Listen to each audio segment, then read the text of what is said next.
So you created your beautiful feather using the feather template, maybe also the feather width, and then you try to create some more detail with the feather noise and feather clump, but this just wasn't enough. And that's why I created the feather groom detail. So you're just gonna throw it down, and right off the bat you could adjust the shaft width, but yeah, you don't have to. And then let's just dive inside. So the way this works is that it just decomposes everything. It's not like a workflow that I came up with, but it's just out there, and this node just implements it quite well. So you now have curves, and with those curves, obviously, you can use all of Houdini's tools to adjust them and shape them in whatever way you want. And for example, there's guide process and all the grooming nodes, which work quite well with this. So you can just plug this in. Let me reconnect everything. So now you can see already those just adjust the length. And if we go back up and look on this node, you already have this detail on there. And yeah, with these examples that I plugged down, you can just copy them over and then adjust them, or you can come up with stuff on your own. So let's plug this in. So one thing that I noticed, and I don't know why, because I'm not that much of a groomer, let me grab this, is that you also need to connect the shaft as the skin up here. And for whatever reason, then those nodes work again. So yeah, as you can see here, I did the hair gen and then just bend those hairs, and in the end use the hair clump to get this detail onto my barbs.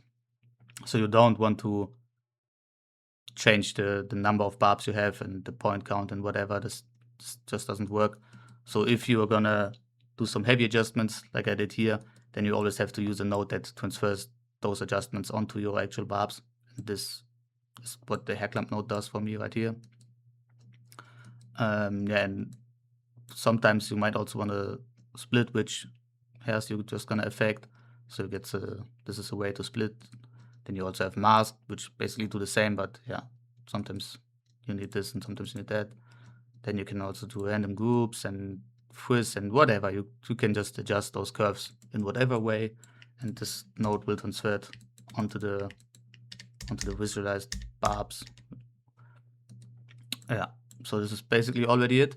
There's another feature which I'm going to quickly show. I have one prepared here. Let me just disable this again. So this is also not something which I spent too much time achieving, but we can also have a quick look inside. So yeah, that's basically the same, I guess. And over here, I actually used the split node.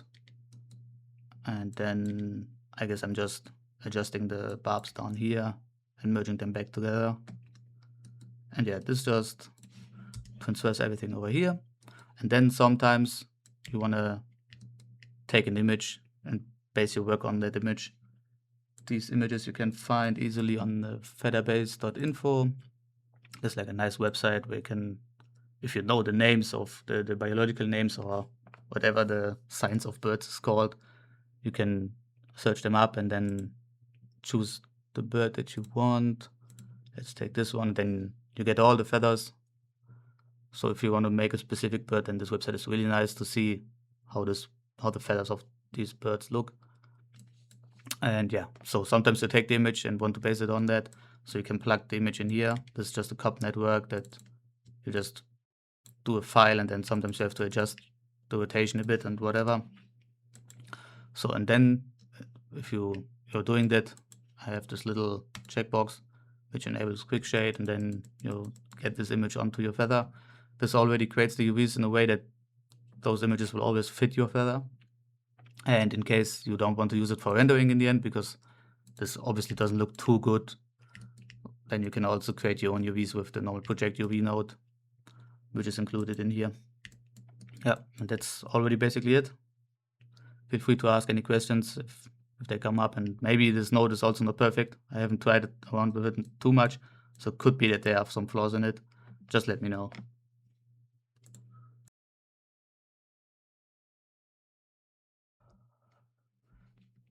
So I just realized that I haven't talked about this channel yet and how to transfer attributes that aren't usually on your barbs onto your barbs.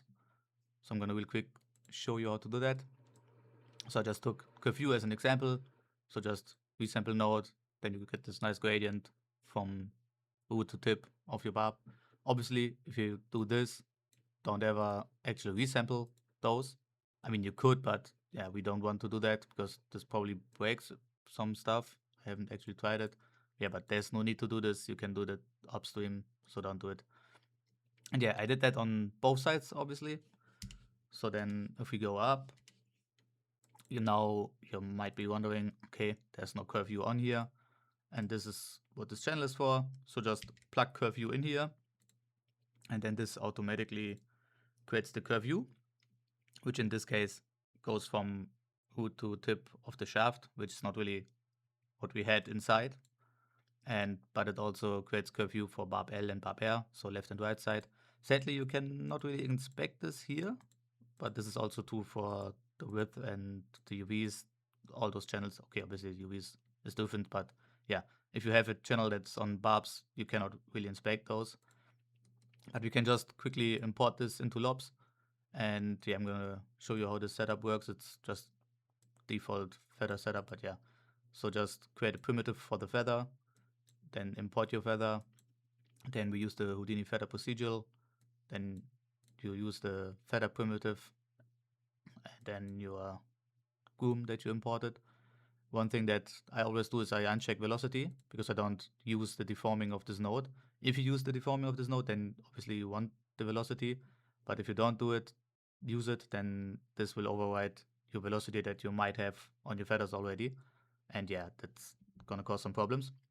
And then you just have to plug the curve view in here. You don't need to add the barb L or barb R, just normal curve view. And then this node knows how to convert those back to being a normal curve view. So you can just use this in a shader. So I just use the curve view, call it with a primvar. This is renderman, but yeah, I'm sure you know which nodes can do that for Karma or whatever else. And then if we hit up the renderer, let's quickly do that. And you can see the curve view works while rendering. Yeah, and that's basically it.